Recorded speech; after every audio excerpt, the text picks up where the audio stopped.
So firstly ఇది హనుమానా హనుమానా? Hanu man అండి, but Hanuman అని కూడా పిలవచ్చు.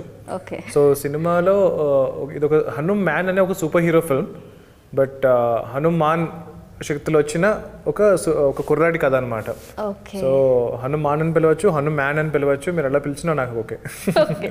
అండ్ ట్రైలర్లో ఆ లాస్ట్లో ఏదైతే ఐస్ బ్రేక్ అయ్యి ఆంజనేయ స్వామిని అలా zoom, literally goose bumps moment అసలు ఎలా అనిపించిందంటే నిజంగా, అంటే ఆ ఒక్క సీన్ చాలు సినిమా ఎలా ఉండబోతోందో అని చెప్పడానికి అనిపించిందండి. అంత బాగుంది ట్రైలర్. అండ్ ఐఎమ్ గ్లాడ్ అండి, మ్యామ్ ఆల్మోస్ట్ 2 సంవత్సరాలు పట్టింది ఆ షార్ట్ నెల తీసుకురావడానికి. అంటే ఆ సీక్వెన్స్ అంతా కూడా అంటే లైక్ ఆ షార్ట్ క్వాలిటీ అంటే లైక్ అన్ని ఒకేసారి ఒక షార్ట్ తర్వాత ఒక షార్ట్ చేయం కదా, అన్ని షార్ట్స్ సైమల్టేనియస్గా వర్క్ చేసుకుంటూ వస్తున్నాము. సో మాకు కూడా ఫైనల్గా లైటింగ్, టెక్స్చరింగ్, మొత్తం కాంపై అన్నీ అయిన తర్వాత ఆ షార్ట్ చూసుకున్నప్పుడు మాకు కూడా సేమ్ అదే ఫీలింగ్ కలిగింది. అండ్ ఫస్ట్ పోస్టర్ రిలీజ్ చేయగానే అంటే ఆదిపురుష్కి ముందు రిలీజ్ అయింది కదా, సో ఇది కంప్లీట్గా ఆంజనేయ స్వామి లైఫ్ మీద తీస్తున్నారేమో అన్న ఫీలింగ్ అప్పుడు వచ్చింది. కానీ తర్వాత ఇప్పుడు ట్రైలర్ రిలీజ్ అయ్యాక ఓకే ఆంజనేయ స్వామి భక్తుడి స్టోరీ అనేది ఇప్పుడు క్లారిటీ వచ్చింది.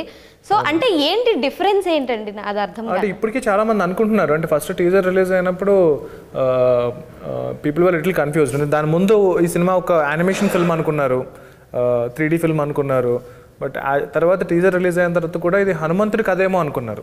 బట్ యాక్చువల్లీ ఈ కథ హనుమంతుడి కాదండి, మీలాగా నాలాగా మనందరిలాగా ఒక నార్మల్ పర్సన్ కథ, హనుమంతుడి భక్తుడి కథ. సో అలాంటి వ్యక్తి ధర్మం గురించి నిలిచినప్పుడు ఎలా హనుమంతుడు ఆయనకి హెల్ప్ చేశారు అండ్ ఎలా తన పవర్స్ని ఇచ్చి సూపర్ హీరోని చేశారు అన్నది మన కథ.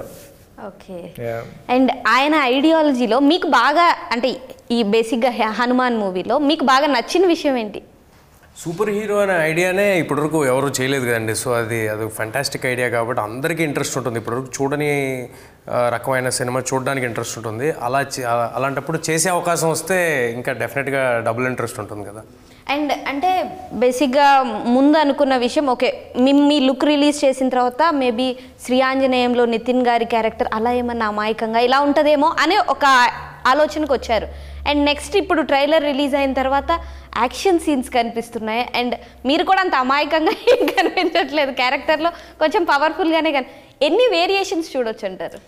రెండు రకాలుగా ఉంటుందండి. అంటే స్టార్ట్ అయినప్పటి నుంచి అలాగా బలవంతుడు లాగా సూపర్ హీరో లాగా ఉండడు. సో ఆబ్వియస్గా మన వాళ్ళందరూ సూపర్ హీరో సినిమాస్ మనం చిన్నప్పటి నుంచి చూసే ఉన్నాం, స్పైడర్ మ్యాన్లు కానీ బ్యాట్మ్యాన్లు కానీ. సో వాటిల్లో లాగే ఒక ఆరిజిన్ ఫిల్మ్ కాబట్టి ఇది సూపర్ హీరో సినిమాల్లో తెలుగులో ఆరిజిన్ ఫిల్మ్ కాబట్టి ఒక మామూలు కుర్రాడు, వాడి లైఫ్, వాడు ఎలా ఉంటాడు, వాడికి సూపర్ పవర్స్ వస్తే వాడు చేసే విన్యాసాలు ఏంటి అనేది చాలా ఎంటర్టైనింగ్గా ఫుల్ యాక్షన్ ప్యాక్డ్గా చెప్పడం జరిగింది.